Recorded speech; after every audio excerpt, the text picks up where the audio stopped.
Chapter 19: How My Mother and Father Conquered Worry. As I have said, I was born and brought up on a Missouri farm. Like most farmers of that day, my parents had pretty hard scratching. My mother had been a country school teacher and my father had been a farmhand working for $12 a month. Mother made not only my clothes, but also the soap with which we washed our clothes. We rarely had any cash except once a year when we sold our hogs. We traded our butter and eggs at the grocery store for flour, sugar, coffee. When I was 12 years old, I didn't have as much as 50 cents a year to spend on myself. I can still remember the day we went to a 4th of July celebration and Father gave me 10 cents to spend as I wished. I felt the wealth of the Indies was mine. I walked a mile to attend a one-room country school. I walked when the snow was deep and the thermometer shivered around 28 degrees below zero. Until I was 14, I never had any rubbers or overshoes. During the long, cold winters, my feet were always wet and cold. As a child, I never dreamed that anyone had dry, warm feet during the winter. My parents slaved 16 hours a day, yet we constantly were oppressed by debts and harassed by hard luck. One of my earliest memories is watching the floodwaters of the 102 River rolling over our corn and hayfields, destroying everything.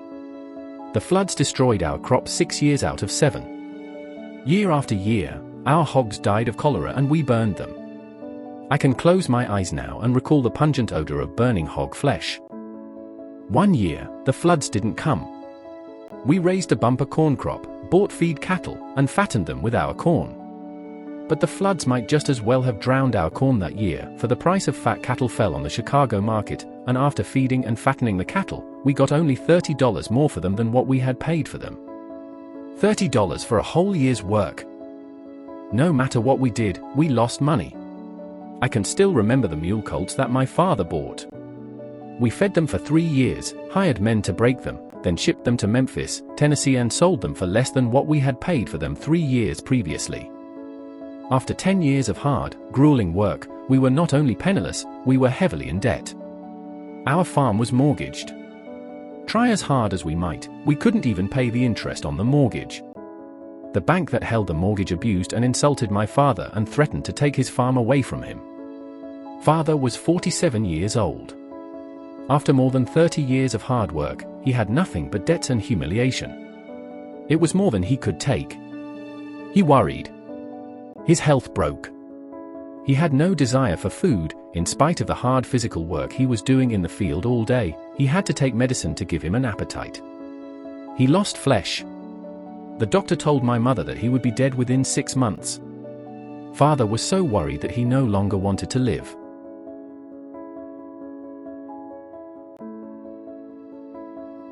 I have often heard my mother say that when Father went to the barn to feed the horses and milk the cows, and didn't come back as soon as she expected, she would go out to the barn, fearing that she would find his body dangling from the end of a rope.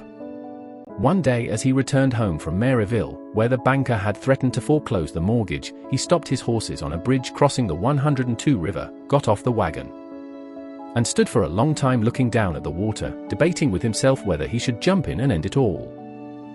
Years later, Father told me that the only reason he didn't jump was because of my mother's deep, abiding, and joyous belief that if we loved God and kept His commandments, everything would come out all right.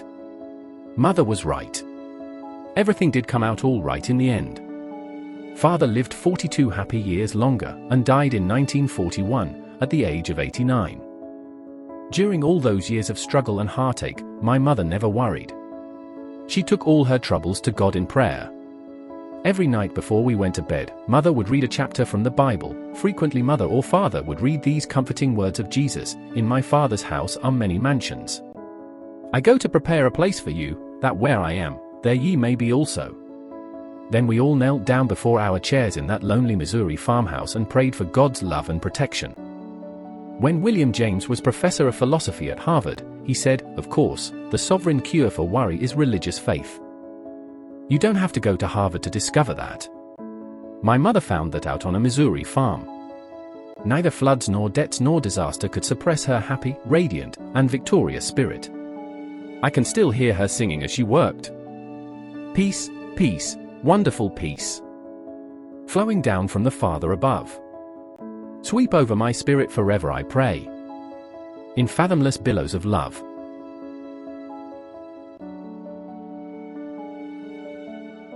My mother wanted me to devote my life to religious work. I thought seriously of becoming a foreign missionary. Then I went away to college, and gradually, as the years passed, a change came over me. I studied biology, science, philosophy, and comparative religions. I read books on how the Bible was written. Furthermore, I began to question many of its assertions.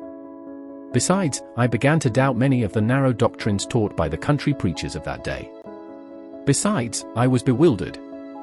Like Walt Whitman, I felt curious, abrupt questionings stir within me. I didn't know what to believe. I saw no purpose in life. Furthermore, I stopped praying. Besides, I became an agnostic. I believed that all life was planless and aimless. I believed that human beings had no more divine purpose than had the dinosaurs that roamed the earth 200 million years ago. Furthermore, I felt that someday the human race would perish just as the dinosaurs had. Besides, I knew that science taught that the sun was slowly cooling and that when its temperature fell even 10%, no form of life could exist on Earth. Besides, I sneered at the idea of a beneficent God who had created man in his own likeness. Besides, I believed that the billions upon billions of suns whirling through black, cold, lifeless space had been created by blind force. Maybe they had never been created at all. Maybe they existed forever just as time and space have always existed.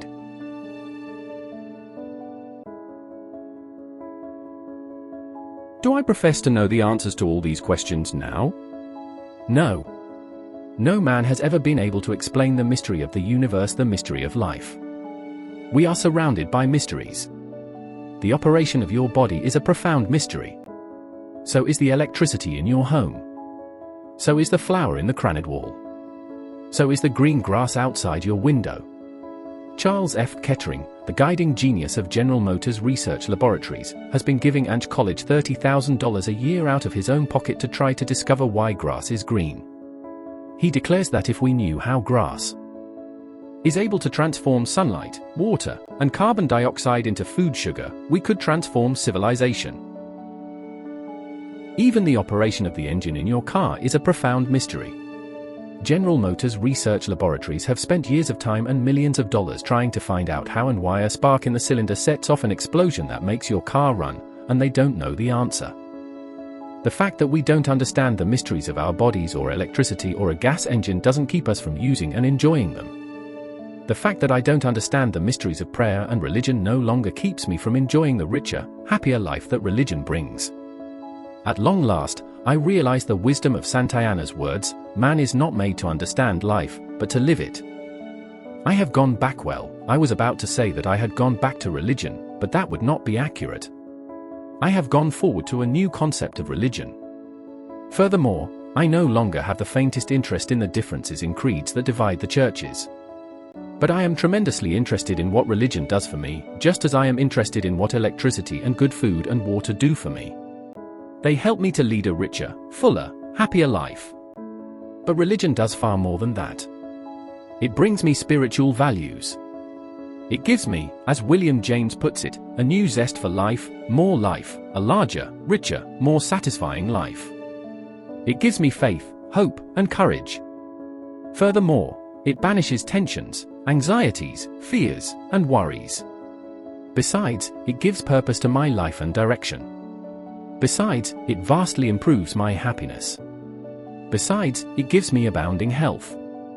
Besides, it helps me to create for myself an oasis of peace amidst the whirling sands of life. Francis Bacon was right when he said, 350 years ago, a little philosophy inclined man's mind to atheism, but depth in philosophy bridged men's minds about to religion. I can remember the days when people talked about the conflict between science and religion. But no more. The newest of all sciences, psychiatry, is teaching what Jesus taught. Why? Because psychiatrists realize that prayer and a strong religious faith will banish the worries, the anxieties, the strains, and fears that cause more than half of all our ills. They know, as one of their leaders, Dr. A. Brill said, anyone who is truly religious does not develop a neurosis. If religion isn't true, then life is meaningless. It is a tragic farce. I interviewed Henry Ford a few years prior to his death. Before I met him, I had expected him to show the strains of the long years he had spent in building up and managing one of the world's greatest businesses. So I was surprised to how calm and well and peaceful he looked at 78. When I asked him if he ever worried, he replied, "No. I believe God is managing affairs and that he doesn't need any advice from me. With God in charge, I believe that everything will work out for the best in the end." So what is there to worry about? Today, even psychiatrists are becoming modern evangelists. They are not urging us to lead religious lives to avoid hellfires in the next world, but they are urging us to lead religious lives to avoid the hellfires of this world, the hellfires of stomach ulcer, angina sectors, nervous breakdowns, and insanity. As an example of what our psychologists and psychiatrists are teaching, read The Return to Religion by Dr. Henry C. Link. You will probably find a copy in your public library. Yes, the Christian religion is an inspiring, health-giving activity. Jesus said, "I came that ye might have life and have it more abundantly." Jesus denounced and attacked the dry forms and dead rituals that passed for religion in his day. He was a rebel. He preached a new kind of religion, a religion that threatened to upset the world. That is why he was crucified. He preached that religion should exist for man, not man for religion, that the Sabbath was made for man, not man for the Sabbath. He talked more about fear than he did about sin. The wrong kind of fear is a sin against your health, a sin against the richer, fuller, happier, courageous life that Jesus advocated. Emerson spoke of himself as a professor of the science of joy. Jesus, too, was a teacher of the science of joy. He commanded his disciples to rejoice and leap for joy. Jesus declared that there were only two important things about religion: loving God with all our heart, and our neighbor as ourselves. Any man who does that is religious, regardless of whether he knows it. For example, my father-in-law, Henry Price, of Tulsa, Oklahoma.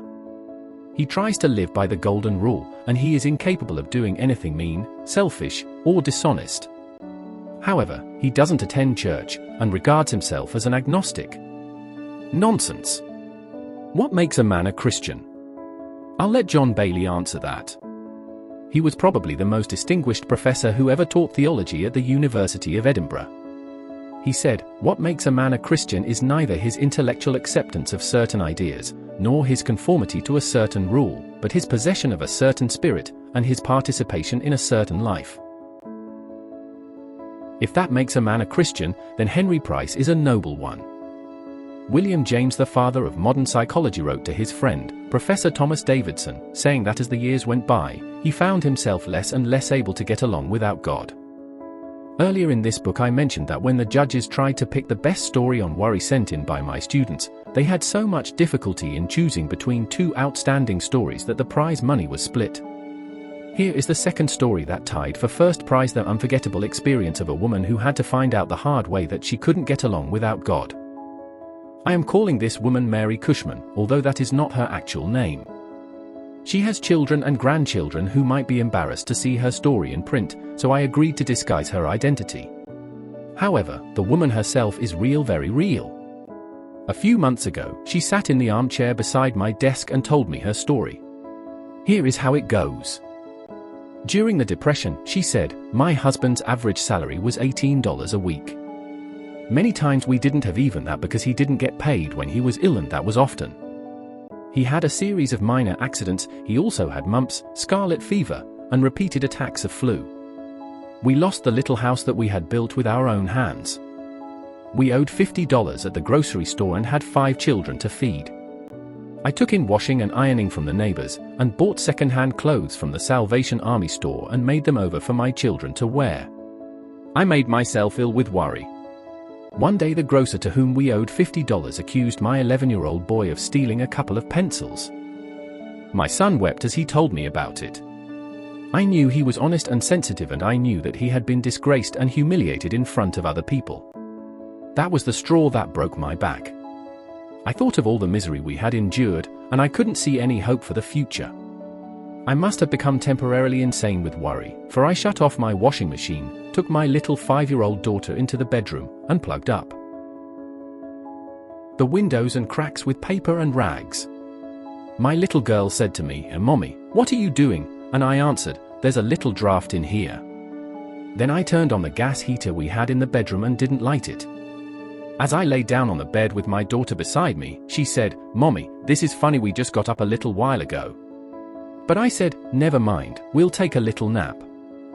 Then I closed my eyes, listening to the gas escape from the heater. I shall never forget the smell of that gas. Suddenly I thought I heard music. I listened. I had forgotten to turn the radio off in the kitchen. It didn't matter now. But the music kept on, and presently I heard someone singing an old hymn. What a friend we have in Jesus. All our sins and griefs to bear. What a privilege to carry. Everything to God in prayer. Oh, what peace we often forfeit.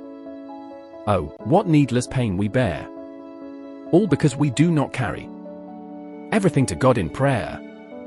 As I listened to that hymn, I realized that I had made a tragic mistake. I had tried to fight all my terrible battles alone.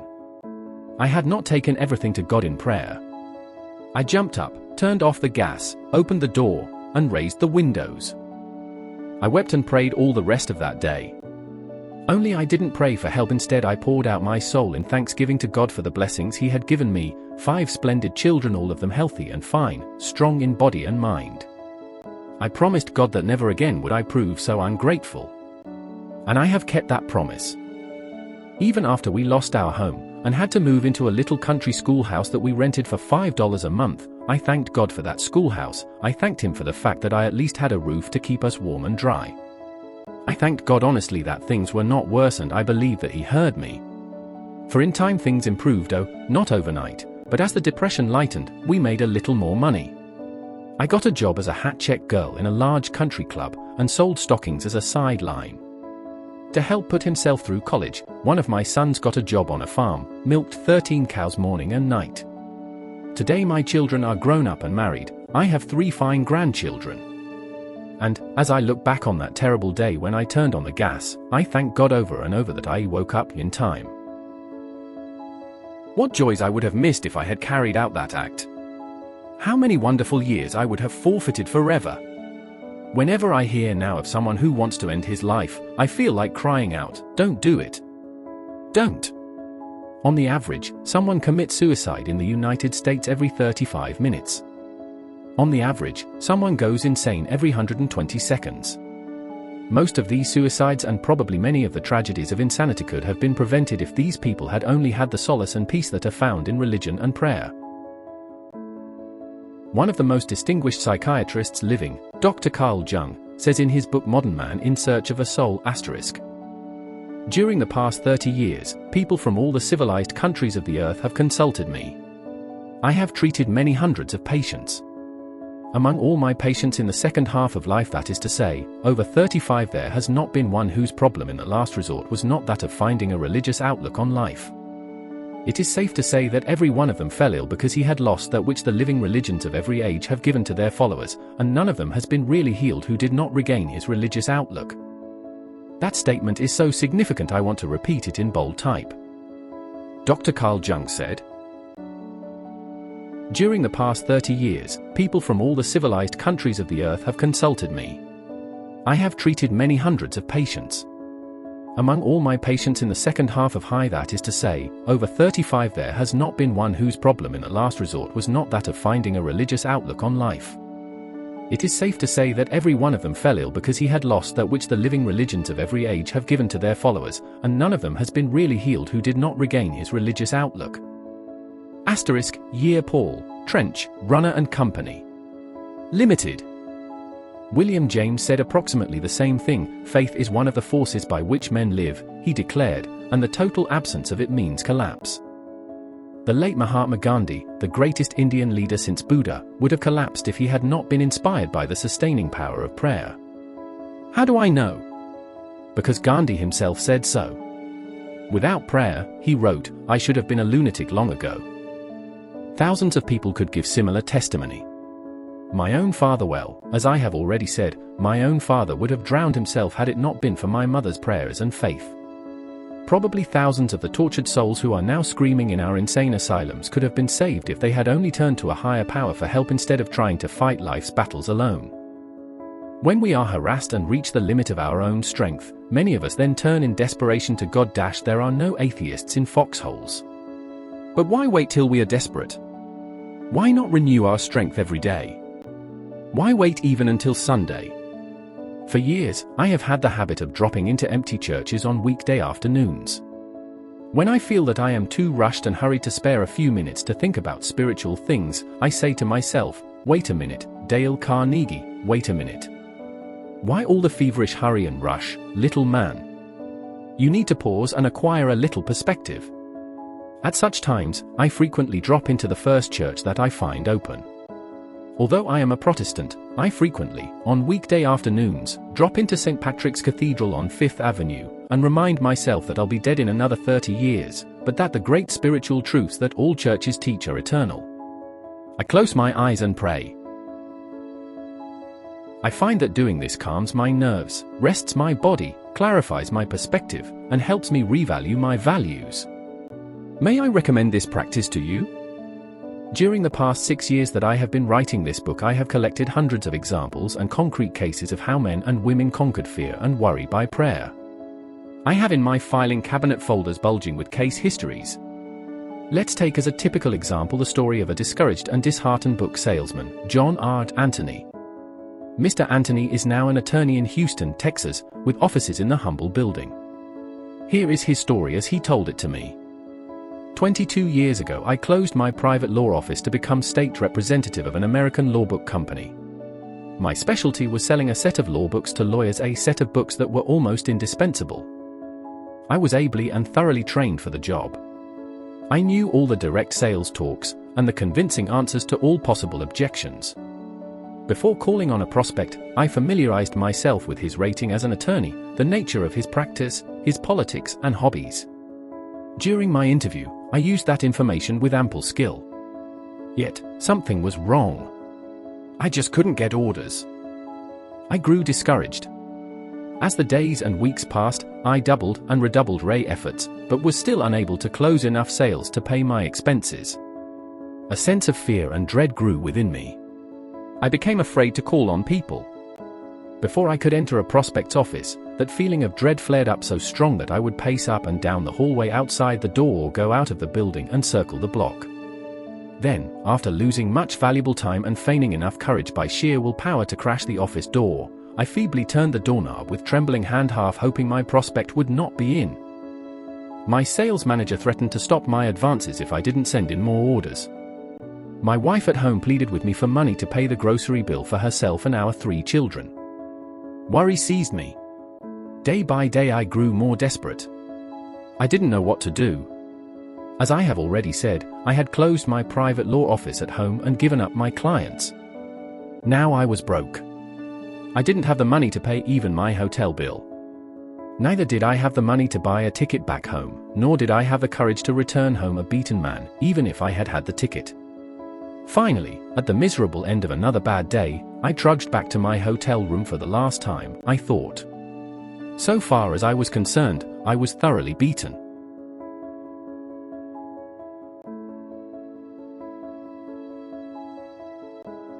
Since there was no one else to turn to, I turned to God. I began to pray. I implored the Almighty to give me light and understanding and guidance through the dark, dense wilderness of despair that had closed in about me. Furthermore, I asked God to help me get orders for my books and to give me money to feed my wife and children. After that prayer, I opened my eyes and saw a Gideon Bible that lay on the dresser in that lonely hotel room. I opened it and read those beautiful, immortal promises of Jesus that must have inspired countless generations of lonely, worried, and beaten men throughout the ages, a talk that Jesus gave to his disciples about how to keep from worrying. Take no thought for your life, what ye shall eat, or what ye shall drink, not yet for your body, what ye shall put on. Isn't the life more than meat, and the body than raiment? Behold the fowls of the air, for they sow not, neither do they reap, nor gather into barns. Yet your heavenly Father feedeth them. Are ye not much better than they? But seek ye first the kingdom of God, and his righteousness, and all these things shall be added unto you. As I prayed and as I read those words, a miracle happened, my nervous tension fell away. My anxieties, fears, and worries were transformed into heartwarming courage and hope and triumphant faith.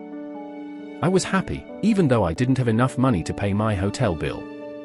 I went to bed and slept soundly, free from care as I had not done for many years. Next morning, I could hardly hold myself back until the offices of my prospects were open.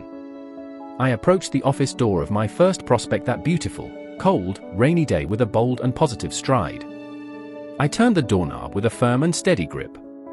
As I entered, I made a beeline for my man, energetically, chin up, and with appropriate dignity, all smiles, and saying, "Good morning, Mr. Smith. I'm John Art Anthony of the All-American Law Book Company."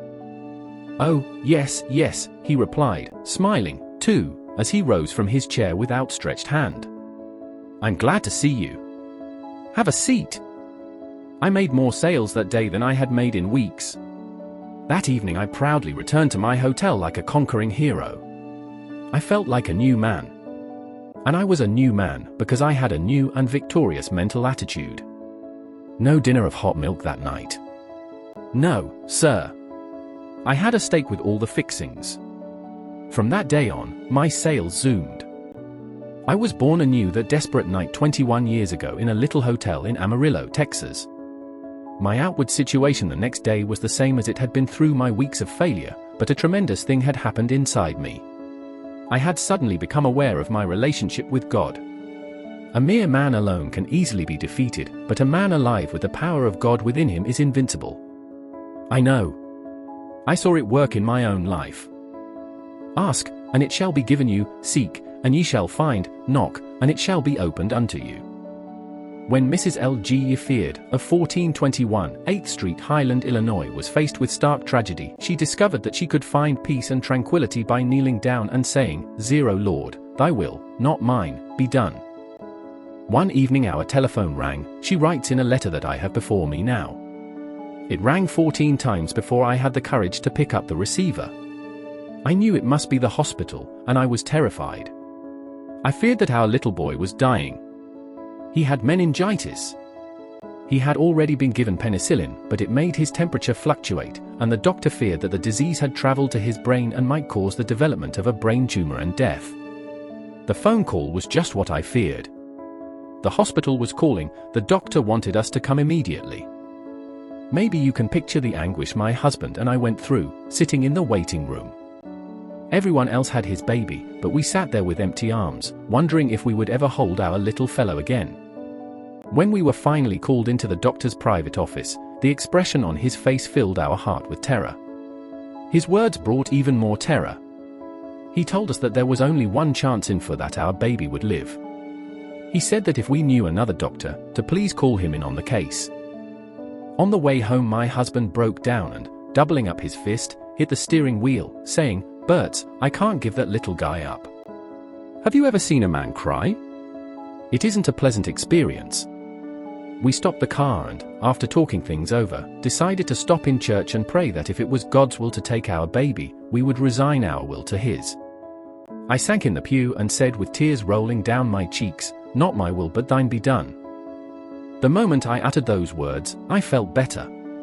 A sense of peace that I hadn't felt for a long time came over me.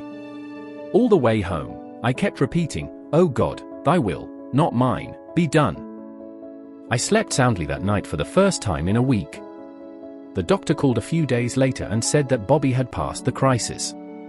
I thank God for the strong and healthy 4-year-old boy we have today. I know men who regard religion as something for women and children and preachers.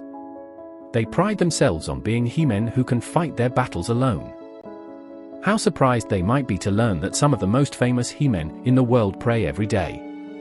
For example, He-Man Jack Dempsey told me that he never goes to bed without saying his prayers. He told me that he never eats a meal without first thanking God for it. He told me that he prayed every day when he was training for a bout, and that when he was fighting, he always prayed just before the bell sounded for each round. Praying, he said, helped me fight with courage and confidence. He-Man Connie Mack told me that he couldn't go to sleep without saying his prayers. He-Man Eddie Rickenbacker told me that he believed his life had been saved by prayer. He prays every day. He-Man Edward R. Settings, former high official of General Motors and United States Steel, and former Secretary of State, told me that he prayed for wisdom and guidance every morning and night. He-Man J. Pierpont Morgan, the greatest financier of his age, often went alone to Trinity Church, at the head of Wall Street, on Saturday afternoons and knelt in prayer. When He-Man Eisenhower flew to England to take supreme command of the British and American forces, he took only one book on the plane with him, the Bible. He-Man General Mark Clark told me that he read his Bible every day during the war and knelt down in prayer. So did Chiang Kai-shek and General Montgomery-Monty of El Alahan. So did Lord Nelson at Trafalgar. So did General Washington, Robert E. Lee, Stonewall Jackson, and scores of other great military leaders. These he-men discovered the truth of William James's statement, "We and God have business with each other, and in opening ourselves to his influence, our deepest destiny is fulfilled." A lot of he-men are discovering that. 72 million Americans are church members now, an all-time record. As I said before, even the scientists are turning to religion. Take, for example, Dr. Alexis Carrel, who wrote Man, the Unknown, and won the greatest honor that can be bestowed upon any scientist, the Nobel Prize. Dr. Carrel said in a Reader's Digest article, "Prayer is the most powerful form of energy one can generate. It is a force as real as terrestrial gravity." As a physician, I have seen men, after all other therapy had failed, lifted out of disease and melancholy by the serene effort of prayer. Prayer, like radium, is a source of luminous, self-generating energy. In prayer, human beings seek to augment their finite energy by addressing themselves to the infinite source of all energy. When we pray, we link ourselves with the inexhaustible motive power that spins the universe. We pray that a part of this power be apportioned to our needs. Even in asking, our human deficiencies are filled, and we arise strengthened and repaired. Whenever we address God in fervent prayer, we change both soul and body for the better. It could not happen that any man or woman could pray for a single moment without some good result. Admiral Byrd knows what it means to link ourselves with the inexhaustible motive power that spins the universe. His ability to do that pulled him through the most trying ordeal of his life. He tells the story in his book Alone. In 1934, he spent 5 months in a hut buried beneath the ice cap of Ross Barrier deep in the Antarctic. He was the only living creature south of latitude 78. Blizzards roared above his shack, the cold plunged down to 82 degrees below zero, he was completely surrounded by unending night. And then he found, to his horror, he was being slowly poisoned by carbon monoxide that escaped from his stove. What could he do? The nearest help was 123 miles away, and could not possibly reach him for several months. He tried to fix his stove and ventilating system, but the fumes still escaped. They often knocked him out cold. He lay on the floor completely unconscious. He couldn't eat, he couldn't sleep, he became so feeble that he could hardly leave his bunk. Furthermore, he frequently feared he wouldn't live until morning. Besides, he was convinced he would die in that cabin, and his body would be hidden by perpetual snows. Putnam and Company Limited. What saved his life?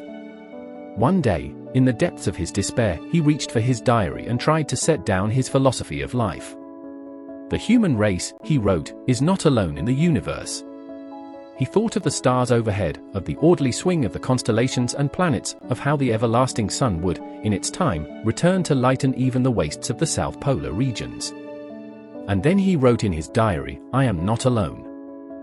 This realization that he was not alone, not even in a hole in the ice at the end of the earth, was what saved Richard Byrd. "I know it pulled me through," he says. And he goes on to add, "Few men in their lifetime come anywhere near exhausting the resources dwelling within them. There are deep wells of strength that are never used." Richard Byrd learned to tap those wells of strength and use those resources by turning to God. Glenn A. Arnold learned amidst the cornfields of Illinois the same lesson that Admiral Byrd learned in the polar ice cap. Mr. Arnold, an insurance broker in the Bacon Building, Chillicothe, Illinois, opened his speech on conquering worry like this: 8 years ago, I turned the key in the lock of my front door for what I believed was the last time in my life. I then climbed in my car and started down for the river. I was a failure, he said. 1 month before, my entire little world had come crashing down on my head. My electrical appliance business had gone on the rocks. In my home, my mother lay at the point of death. My wife was carrying our second child. Doctor's bills were mounting. We had mortgaged everything we had to start the business, our car and our furniture. I had even taken out a loan on my insurance policies. Now everything was gone. I couldn't take it any longer. So I climbed into my car and started for the river, determined to end the sorry mess. I drove a few miles out in the country, pulled off the road, and got out and sat on the ground and wept like a child. Then I really started to think. Instead of going around in frightening circles of worry, I tried to think constructively. How bad was my situation? Couldn't it be worse? Was it really hopeless? What could I do to make it better? I decided then and there to take the whole problem to the Lord and ask Him to handle it. I prayed. I prayed hard. Furthermore, I prayed as though my very life depended on it, which, in fact, it did. Then a strange thing happened. As soon as I turned all my problems over to a power greater than myself, I immediately felt a peace of mind that I hadn't known in months. I must have sat there for half an hour, weeping and praying. Then I went home and slept like a child. The next morning, I arose with confidence. I no longer had anything to fear, for I was depending on God for guidance. That morning I walked into a local department store with my head high, and I spoke with confidence as I applied for a job as salesman in the electrical appliance department. I knew I would get a job. And I did. I made good at it until the whole appliance business collapsed due to the war. Then I began selling life insurance, still under the management of my great guide. That was only 5 years ago. Now, all my bills are paid, I have a fine family of 3 bright children, own my own home, have a new car, and own $25,000 in life insurance.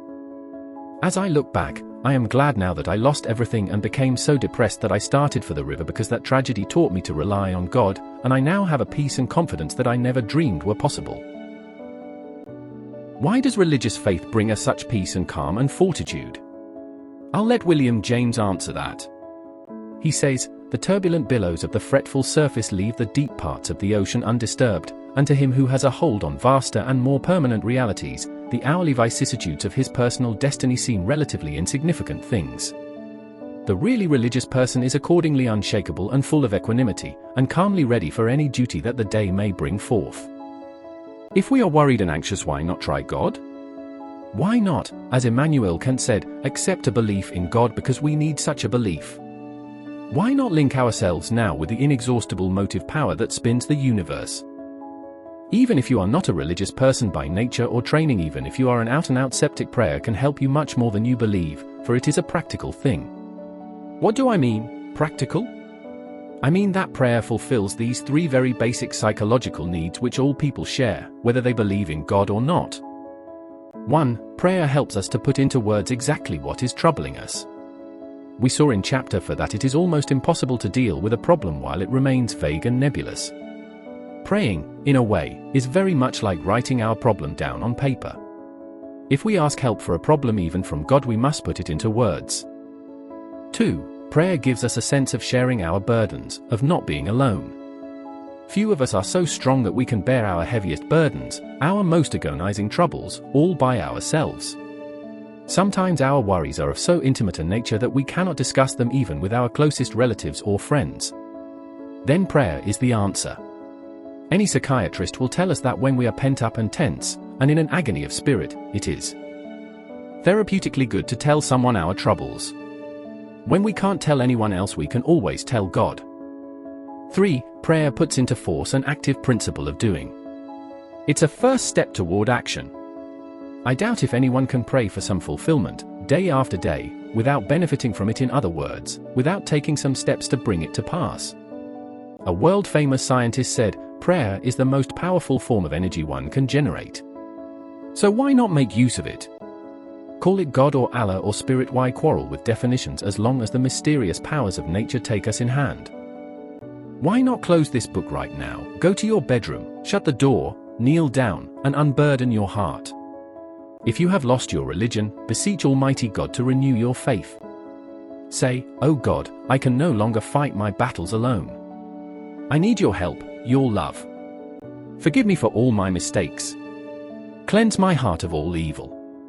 Show me the way to peace and quiet and health, and fill me with love even for my enemies." If you don't know how to pray, repeat this beautiful and inspiring prayer written by St. Francis 700 years ago. Lord, make me an instrument of thy peace. Where there is hatred, let me sow love. where there is injury, pardon, where there is doubt, faith, where there is despair, hope, where there is darkness, light, where there is sadness, joy. O Divine Master, grant that I may not so much seek to be consoled as to console, to be understood as to understand, to be loved as to love, for it is in giving that we receive, it is in pardoning that we are pardoned, and it is in dying that we are born to eternal life. Part 6. How to keep from worrying about criticism. Chapter complete.